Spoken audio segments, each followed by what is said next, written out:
So this next superhero roundup is about X-Men Apocalypse. At Comic-Con, we got footage of X-Men Apocalypse. They've only been shooting for about a short time, probably a little bit over a month, but they were able to put together a small teaser trailer for all the fans to see. I gotta admit, it was a bit underwhelming for me. It didn't do it for me, but I can't hold that against them. They've only been shooting for about 5 weeks. Biggest disappointment easily had to be the look of Apocalypse, though. I mean, come on. He looks absolutely ridiculous. I don't like it. Most fans don't like the look of Apocalypse. As it's already been said before me, he looks like Ivan Ooze. It's this purple outfit, skin tone. It just doesn't work for me. To also mention that he's just regular size. He's like 5'10" maybe.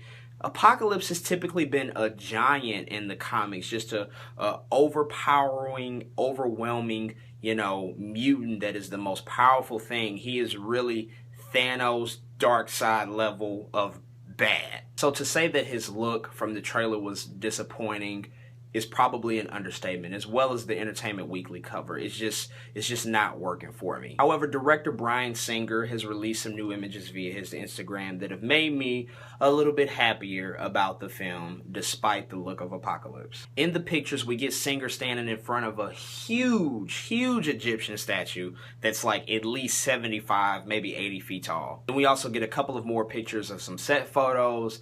Looks like there's some rubble and destruction going on.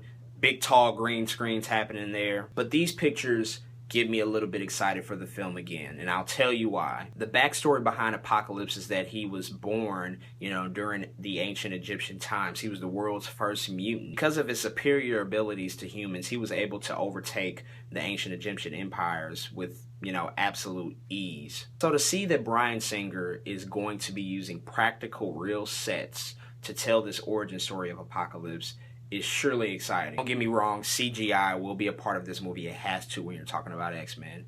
But the use of practical effects, real sets that are, telling the stories of Apocalypse and other mutants is surely exciting. This is something that I want to be visually impressed, by. I want to look at it and say, wow, this feels epic. This feels grand. It feels like we're really in ancient Egypt. Maybe we will get the origin of Apocalypse, maybe him growing up, during those times.